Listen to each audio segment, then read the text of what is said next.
Mémoire du général Toussaint Louverture, écrit par lui-même et pouvant servir à l'histoire de sa vie. Début de la section 2, partie 1. La proclamation. Citation. Du général Hannibal Barca, réputé pour les guerres puniques contre les Romains.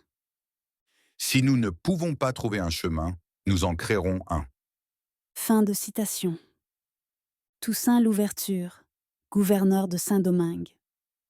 À tous les habitants de cette infortunée colonie.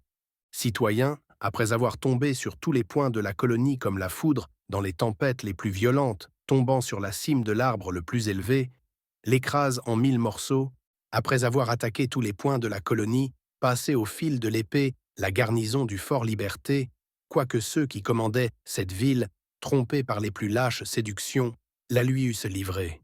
Le général Leclerc, après avoir par sa conduite folle et astucieuse occasionné tous les maux qui accablent cette malheureuse colonie, m'a envoyé mes enfants porteurs de la lettre du premier consul Bonaparte, qui n'annonçait que des vues bienfaisantes. Sans attendre le résultat de sa trop tardive démarche, il a lancé contre moi et contre les braves officiers, sous-officiers et soldats de l'armée de Saint-Domingue sa proclamation du 28 Pluviose, si annexée que je réfute par la présente. Général Leclerc. Citoyens, je suis venu ici au nom du gouvernement français vous apporter la paix et le bonheur. Je craignais de rencontrer des obstacles dans les vues ambitieuses des chefs. Je ne me suis pas trompé. Général Toussaint Louverture. Citoyens, voyez la perfidie du général Leclerc. Il est venu, dit-il, dans cette colonie pour y apporter la paix et le bonheur. Avait-on besoin qu'il y apportât la paix et le bonheur qui y existaient longtemps avant son arrivée? Si le général Leclerc était parti de France avec de bonnes intentions, il n'aurait pas cherché à sacrifier à son ambition particulière non seulement une colonie relevée de ses cendres, non seulement les hommes de couleur et les noirs, mais encore les colons blancs, et qui, sous la garde des lois et d'une bonne constitution, jouissaient du bonheur de leur propriété qu'ils voyaient journellement se relever.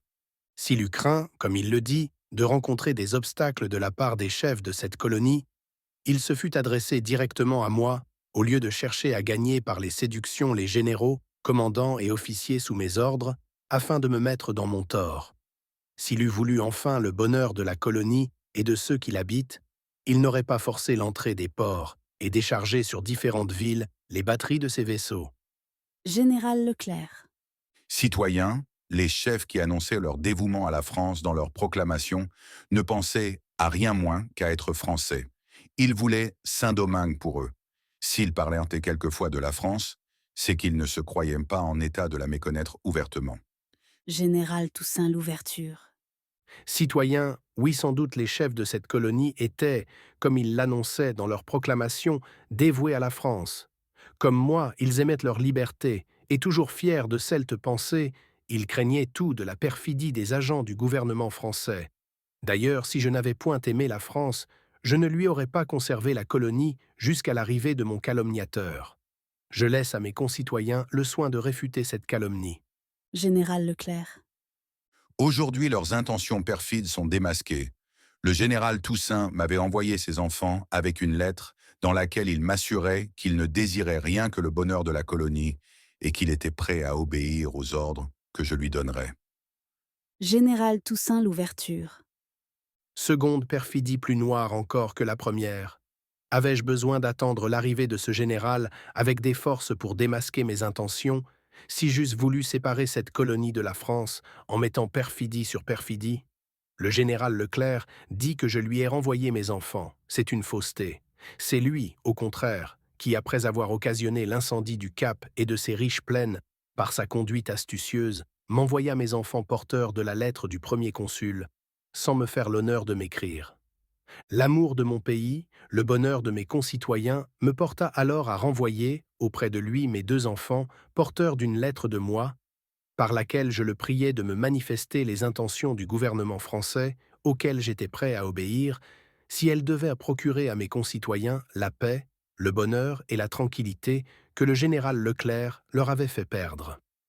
Au lieu de me participer les ordres dont il était porteur, il s'est mis en marche avec son armée qui a porté sur son passage le ravage, la mort et la désolation. Général Leclerc. Je lui ai ordonné de se rendre auprès de moi. Je lui ai donné ma parole d'honneur de remployer comme mon lieutenant général. Il n'a répondu à cet ordre que par des phrases. Il cherche à gagner du temps. Général Toussaint Louverture.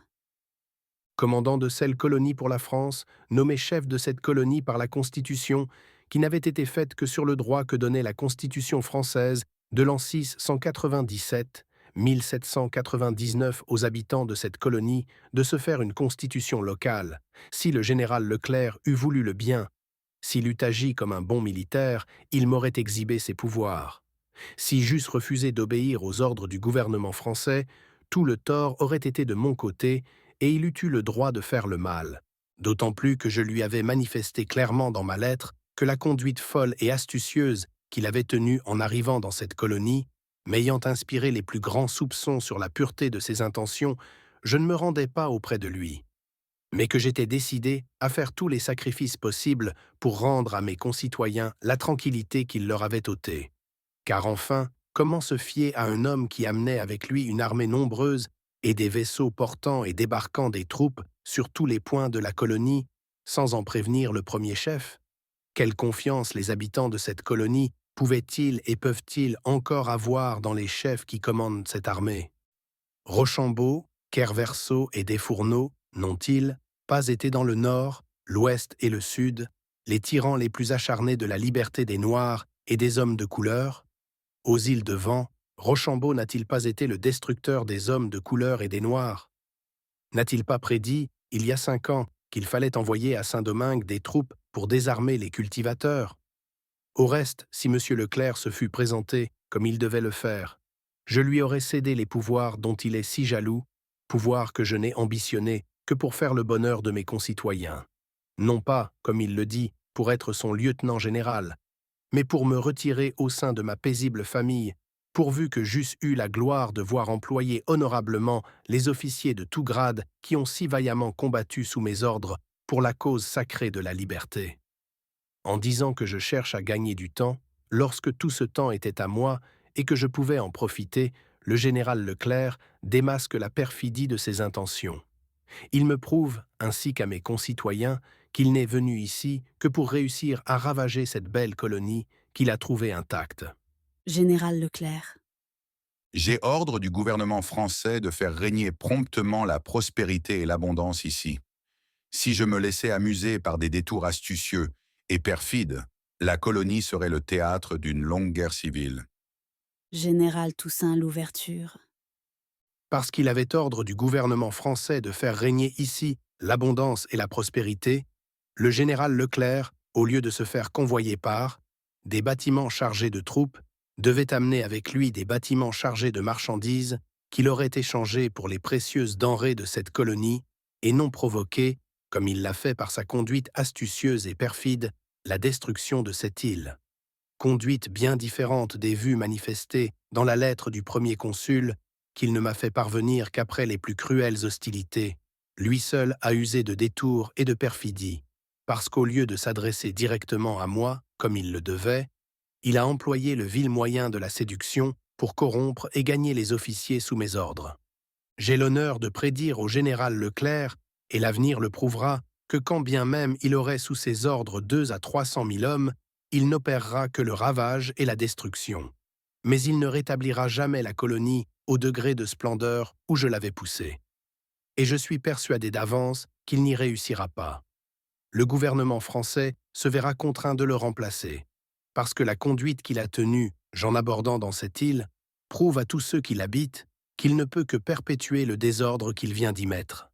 Général Leclerc. J'entre en campagne et je vais apprendre à ce rebelle la force du gouvernement français. Général Toussaint Louverture. Si le général Leclerc eût lui seul entré en campagne, je ne le plaindrais pas, mais je dois gémir sur le sort qui est réservé aux officiers et soldats sous ses ordres venus d'Europe où ils avaient si bien combattu pour la liberté, et qu'il n'a amené ici que pour opérer leur destruction. Je vois aussi avec regret qu'il les a trompés, ainsi que ceux de cette colonie qui avaient l'esprit faible. Malgré son entrée en campagne et ses troupes nombreuses, le général Leclerc ne parviendra jamais au but qu'il a projeté. Il se trompe en disant qu'il va apprendre à ce rebelle la force du gouvernement français. Nous n'aurions pas conservé jusqu'aujourd'hui cette colonie à la France si nous ne connaissions pas toute la force du gouvernement français, et nous n'avons pas besoin du général Leclerc pour nous l'apprendre. S'il eût voulu le bonheur de cette colonie, il eût substitué la justice et la modération à la force qu'il a employée. Fort de la justice de ma cause, je vais repousser de tous mes moyens l'injustice et l'oppression. J'entre aussi en campagne. Général Leclerc. Dans ce moment, il ne doit plus être aux yeux des bons Français qui habitent en Saint-Domingue qu'un monstre qui a préféré la destruction de son pays au sacrifice du pouvoir. Si. Général Toussaint Louverture. La conduite que j'ai tenue à Saint-Domingue est connue de tous mes concitoyens. Ils sont convaincus de mon amour pour la liberté, parce que la majeure partie d'entre eux, comme moi, étaient esclaves, et que le petit nombre de ceux qu'on appelait libres étaient encore, comme le reste, sous le joug accablant du despotisme le plus absolu. Devant vouer au mépris le plus souverain les mensonges qui remplissent la proclamation du général Leclerc, je laisse à mes concitoyens, aux amis de la liberté, le soin de la réfuter. Général Leclerc. J'ai promis la liberté à tous les habitants de la colonie, je saurai leur en faire jouir. Général Toussaint Louverture. On ne peut pas donner à une personne ce dont elle a déjà la jouissance. Le général Leclerc ne peut donc donner aux habitants de la colonie une liberté qu'ils avaient déjà reçue de Dieu, qui leur avait été ravie par l'injustice de leurs tyrans et qu'ils ont dû reconquérir et conserver au prix de leur sang. Ce paragraphe, par conséquent, ne mérite pas plus de réponse que le précédent. La futilité de cette promesse démasque aux yeux les intentions perfides du général Leclerc, aussi clairement que s'il se présentait devant un miroir où il verrait et ferait voir sa figure, puisqu'il est dans l'impossibilité de tenir la promesse qu'il a faite. En conséquence, et en vertu des pouvoirs qui me sont attribués par la Constitution de Saint-Domingue, et vu que le général Leclerc ne m'a pas encore exhibé les pouvoirs dont il est nanti, j'ordonne ce qui suit. Général Toussaint Louverture. Article 1. Comme destructeurs de la colonie, les généraux Leclerc, Rochambeau, Kerverseau et Desfourneaux sont mis hors la loi. J'ordonne à tous les citoyens de cette colonie, amis de leur liberté et de leurs droits, de leur courir sus et de les arrêter morts ou vifs. Article 2. Les autres généraux de l'armée française, qui, ne connaissant pas la colonie, auront été pris les armes à la main, seront faits prisonniers de guerre, traités avec tout le respect dû à leur caractère, pour être renvoyés au gouvernement français. Général Leclerc. Article 1. Le général Toussaint et le général Christophe sont mis hors la loi, et il est ordonné à tous les citoyens de leur courir sus et de les traiter comme rebelles à la République française. Article 2. À dater du jour où l'armée française occupera un quartier, tous les officiers, soit civils ou militaires, qui obéiront à d'autres ordres qu'à ceux des généraux de l'armée française que je commande, seront traités comme rebelles. Article 3. Les cultivateurs induits en erreur et qui, trompés par les perfides insinuations des généraux rebelles, auront été pris les armes à la main, seront traités comme des enfants égarés et renvoyés à la culture, si toutefois ils n'ont point cherché à exciter de soulèvement. Général Toussaint Louverture. Article 3. Les officiers et soldats des troupes venues d'Europe et qui ont été trompés ou corrompus seront aussi faits prisonniers. Tous ceux qui, parmi eux, reconnaissant leur erreur ou la trahison de leur chef, voudront se rendre auprès de moi ou des chefs sous mes ordres, seront traités comme bons Français et comme frères. Général Leclerc. Article 4. Les officiers et soldats des demi-brigades qui abandonneront l'armée de Toussaint feront partie de l'armée française. Général Toussaint Louverture. Article 4. À dater du jour de la promulgation de la présente proclamation, tous les officiers et soldats de l'armée de Saint-Domingue et tout citoyen quelconque qui, aveuglé par l'erreur ou la trahison, se serait rangé sous les drapeaux de Leclerc, peuvent rentrer sans crainte auprès des généraux sous mes ordres, leur promettant de ne voir en eux que des frères que la faiblesse ou la bonne foi aura porté à méconnaître un instant la liberté. Général Leclerc. Article 5. Le général-chef de l'état-major général fera publier et imprimer la présente publication. Au quartier général du Cap, le 28 Pluviose en 10 de la République française. 11 février 1801, signé Leclerc. Pour copie conforme, le général de division, chef de l'état-major général, Dugois. Général Toussaint Louverture. Article 5. La présente proclamation sera envoyée à tous les généraux et commandants de l'armée sous mes ordres, pour qu'ils prennent les mesures les plus convenables pour la répandre dans l'armée ennemie, dans tous les points de la colonie, afin de sauver, s'il est possible, une infinité d'innocents. Au quartier général de la Petite Rivière, le 10 Ventose, en 10, 1er mars 1802, de la République française. Le gouverneur de Saint-Domingue, signé Toussaint Louverture. Pour copie conforme, le général de brigade, commandant l'arrondissement du Cap, Henri Christophe. Fin de la section 2. Partie 1. La proclamation. Parole de Saméris. La République haïtienne est comme le soleil, est aveugle celui qui ne le voit pas. Le peuple haïtien est maître chez lui. Il a fait une république, et peut-être que demain fera-t-il une aristocratie, après-demain une monarchie. C'est son droit imprescriptible. La forme de son gouvernement n'est qu'une affaire de loi intérieure.